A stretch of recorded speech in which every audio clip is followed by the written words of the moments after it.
Panginoon, maraming salamat sa laging pagsama niyo sa amin. Lord, punong-puno man kami ng problema sa nagdaang araw na ito. Naniniwala din kami na ang lahat ng ito'y matatapos din at magbabago ang lahat.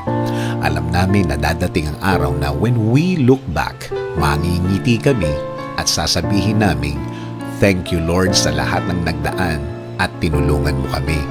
Patuloy kaming kakapit at maniniwala sa inyong plano.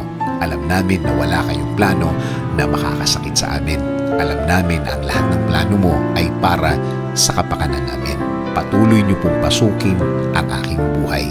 Bigyan niyo kami palagi ng guidance. Pangako namin, Panginoon, na ikaw na ang magiging sentro ng lahat ng aming araw, ng lahat ng aming panahon, ng lahat ng aming sitwasyon. In Jesus' name we pray. Amen.